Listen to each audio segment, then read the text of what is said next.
ശബരിമല തീർത്ഥാടകരുടെ എണ്ണം 10 ലക്ഷത്തോട് അടുക്കുന്നു. ദർശന പുണ്യം powered by Bharat Lajna multi state housing cooperative society limited. Sabarimala വിശേഷങ്ങൾ പവർഡ് ബൈ BLM. എല്ലാവർക്കും ഭവനമുള്ള ഇന്ത്യ BLMന്റെ ലക്ഷ്യം. തീർത്ഥാടനം ആരംഭിച്ചു 11ാം ദിവസമായ ബുധനാഴ്ച വൈകിട്ട് 7 മണി വരെയുള്ള കണക്കനുസരിച്ച് 72,385 പേരാണ് മല ചവിട്ടിയത്.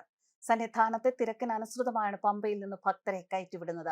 അതിനാൽ തന്നെ അധിക നേരം കാത്തു നിൽക്കാതെ ഭക്തർക്ക് സുഖദർശനം ഉറപ്പാക്കാൻ സാധിക്കുന്നുണ്ട്. ഈ സീസണിൽ ഇതുവരെ ആകെ 9,40,486 ഭക്തർ ദർശനം നടത്തി. പുലർച്ചെ നട തുറന്നപ്പോൾ വൻ ഭക്തജന തിരക്കാണ് സന്നിധാനത്ത് അനുഭവപ്പെട്ടത്.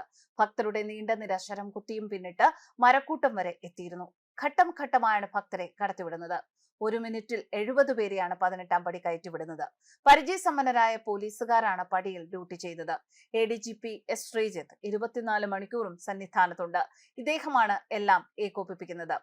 തുടക്കത്തിലുണ്ടായിരുന്ന പരാതികളും പരിഭവങ്ങളും ഒക്കെ മാറി ഇപ്പോൾ നല്ല രീതിയിൽ തന്നെയാണ് ശബരിമല ദർശനം നടക്കുന്നത്. അയ്യപ്പ ഭക്തന്മാർക്ക് വേണ്ട എല്ലാ സംവിധാനങ്ങളും ഏകോപിപ്പിക്കുന്നതിൽ സർക്കാരും മുൻനിരയിലുണ്ട്. ന്യൂസ് ഡെസ്ക് കർമ്മ ന്യൂസ്.